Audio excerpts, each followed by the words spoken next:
Toon Bells. ఇదిగో ఈ పువ్వును ఆ సింహానికి తినిపించు. ఇది తినగానే అతను పూర్తిగా యవ్వనంలోకి వచ్చేస్తాడు. చాలా కాలం క్రితం మాట.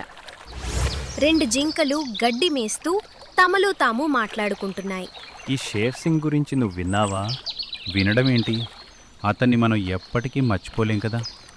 అంతగా మర్చిపోలేనంత గొప్ప పనేం చేశాడని? అరే, వేటాడడానికి ప్రయత్నిస్తాడు, చివరికి అవమానపడి వెనక్కి వెళ్ళిపోతాడు. అదా సంగతి. షేర్ సింగ్ చాటుగా ఉండి వారిని చూస్తున్నాడు. ఇది వినగానే అతనికి చాలా కోపం వచ్చింది. అతను గట్టిగా గర్జించి ఆ రెండింటిపైకి దూకాడు. వాళ్ళు పక్కకు తప్పుకున్నారు. దాంతో షేర్ సింగ్ గుంతలో పడిపోయాడు. ఓహో, పాపం షేర్ సింగ్ గుంతలో పడిపోయాడు. సారీ షేర్ సింగ్, నువ్వు బాధపడకు. ఒక పని చేద్దాం, మేం మళ్ళీ ఇక్కడే కూర్చుంటాం. ఈసారి నువ్వు మా ఇద్దరిని ఒకేసారి గట్టిగా పట్టుకో. అవును, మా ఎముకలు కూడా నమిలే. ఇలా అని ఆ 2 జింకలు గట్టిగా నవ్వసాగాయి. షేర్ సింగ్ కోపంతో పళ్ళు కొరుక్కుంటూ ఉండిపోయాడు. ఆ జింకలక్కడి నుంచి పారిపోయాయి. షేర్ సింగ్ చాలా కష్టపడి గుంతలోంచి బయటకు వచ్చాడు. అప్పుడే దయగల పక్షి టీను అతని దగ్గరకు వచ్చింది. షేర్ సింగ్, నీ ముఖంలో ఎందుకంత బాధ కనిపిస్తోంది? బాధపడకుండా ఇంకేం చెయ్యను. నేను యవ్వనంలో ఉన్నప్పుడు జంతువులన్నీ నన్ను చూసి భయపడేవి. నేను రోజు వేటాడేవాడిని, నా జీవితాన్ని గొప్పగా గడిపేవాడిని. కానీ ఇప్పుడు నా వల్ల ఒక చిన్న కుందేలుని కూడా వేటాడటం కావట్లేదు. ఇది విని టీను పిచ్చుకకు అతనిపై చాలా జాలి వేసింది. అప్పుడది ఇలా అంది. నీ ఈ సమస్యను నేను పరిష్కరిస్తాను. ఇలా చెప్పి ఆ దయగల పక్షి ఎక్కడికో ఎగిరిపోయింది. ఒక చిన్న పక్షి నా సమస్యను పరిష్కరిస్తుందా? ఇలా అనుకుంటూ షేర్ సింగ్ వెటకారంగా నవ్వి తన గుహ వైపు వెళ్ళాడు. దయగల పక్షి చాలా ఎత్తుకు ఎగిరి ఒక ప్రదేశానికి చేరుకుంది. అక్కడ మేఘాలపైన ఒక దేవకన్య కూర్చునుంది. అరే టీను పిచ్చుక, నువ్విక్కడా? అవును నీలి దేవకన్య, నువ్వు నా దయాగుణాన్ని మెచ్చుకుని నాకు ఒక వరమిస్తానని మాటిచ్చావు కదా. అవును, ఇచ్చాను. కాని నువ్వు ఆ వరం ఇప్పటి వరకు అడగలేదు. ఆ వరం నేను ఈ రోజు అడుగుతున్నాను. నువ్వు ఇప్పుడు ఇవ్వగలవా? తప్పకుండా, ఎందుకివ్వను? ఏం కావాలో అడుగు. మా అడవిలో ఒక సింహం ఉంది. అది ముసలిది అయినప్పటి నుండి చాలా బాధపడుతోంది. దానికి ఏ పని చేయడానికైనా చివరికి తన ఆహారం సంపాదించుకోవడానికి కూడా చాలా ఇబ్బందిగా ఉంది. దీని గురించి దేవకన్య కాసేపు ఆలోచించి ఇలా అంది. కాని ఇది ప్రకృతి నియమం కదా. బాల్యం యవ్వనం చూసినవాడు తర్వాత ముసలితనం కూడా చూడక తప్పదు. అవును, కానీ అతనికి తన ముసలితనంతో చాలా కష్టంగా ఉంది. నువ్వతని ముసలితనాన్ని పోగొట్టాలని నేను కోరుకుంటున్నాను. సరే, నువ్వు చెప్పినట్లే కానివ్వు. కాని నా సలహా ప్రకారం ఇలా చేయటం తప్పు కావచ్చు. టీను పిచ్చుక దీనికి ఒప్పుకోలేదు. దేవకన్య తన మంత్రదండంతో మాయ చేసింది. ఆమె చేతిలో ఒక నీలిరంగు పువ్వు వచ్చింది. ఇదిగో ఈ పువ్వును ఆ సింహానికి తినిపించు. ఇది తినగానే అతను పూర్తిగా యవ్వనంలోకి వచ్చేస్తాడు. చాలా సంతోషం నీలి దేవకన్య. ఆ పువ్వును తీసుకుని టీను పిచ్చుక మళ్లీ సింహం గుహ దగ్గరకు చేరుకుంది.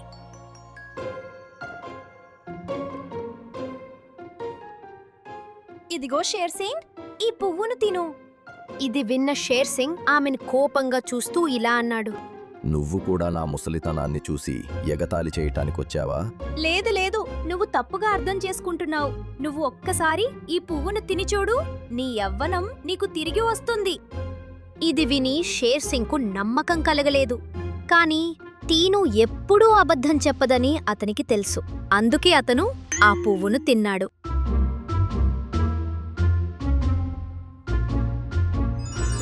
అరే, నాకేం జరుగుతోంది? అది తినగానే షేర్ సింగ్కు తనలో ఒక కొత్త శక్తి ప్రవహిస్తున్నట్లు అనిపించింది. నాకు చాలా ఉత్సాహంగా ఉంది. నా యవ్వనంలో ఉన్నట్లుగా అనిపిస్తోంది. టీను పిచ్చుకకు చాలా సంతోషంగా అనిపించింది. టీను పిచ్చుక, ఇప్పుడు నేను వేటాడటానికి వెళ్తున్నాను. నీకు చాలా కృతజ్ఞతలు. షేర్ సింగ్ చాలా వేగంగా పరుగెత్తాడు.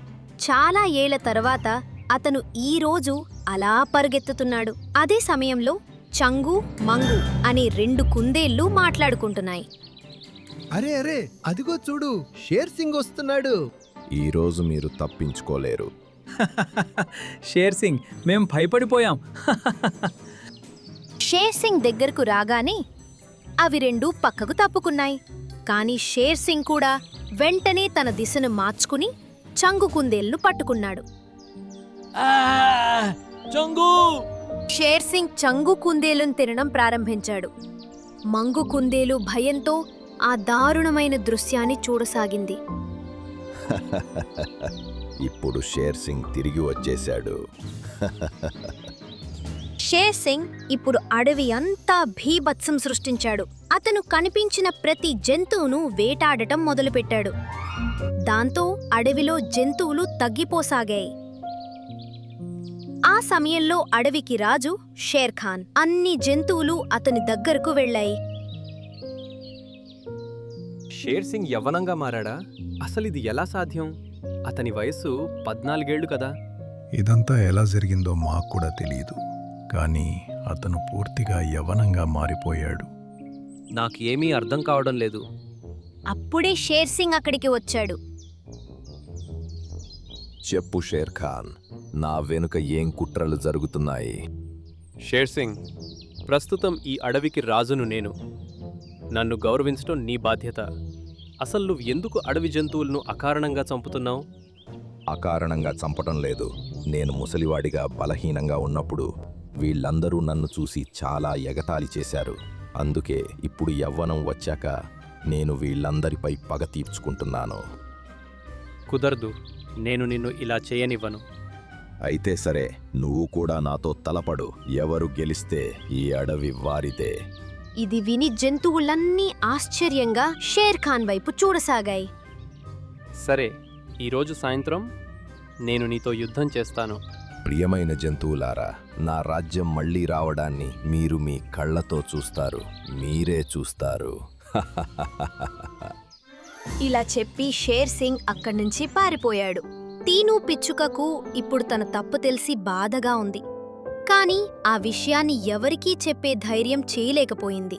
అది తన రెక్కలు విప్పి వేగంగా ఆకాశం వైపు ఎగిరింది. కాసేపటి తర్వాత అది మళ్లీ ఆ దేవకన్య దగ్గరకు చేరుకుని జరిగినదంతా చెప్పింది. నేను నీకు ముందే చెప్పాను కదా, ప్రకృతి నియమాలను మార్చకూడదని, లేదంటే కేవలం నష్టమే జరుగుతుంది. ఇప్పుడు నేనేం చేయగలను? సాయంత్రం అవ్వడానికి ఇంకా కొంచెం సమయమే ఉంది. ఒకవేళ షేర్ ఖాన్ ఓడిపోతే అడవి మొత్తం షేర్ సింగ్ పాలనలోకి వెళ్తుంది. సరే, నేను ఏదో ఒకటి చేస్తాను. ఇలా చెప్పి దేవకన్య మాయ చేసింది. ఈసారి ఆమె చేతిలో ఒక ఆకుపచ్చ పువ్వు వచ్చింది. ఈ పువ్వును తినగానే షేర్ సింగ్ మళ్ళీ ముసలివాడైపోతాడు. కానీ అతను దీన్ని ఎందుకు తింటాడు? అది నువ్వే చూసుకోవాలి. దీనికి ఇదొక్కటే మార్గం.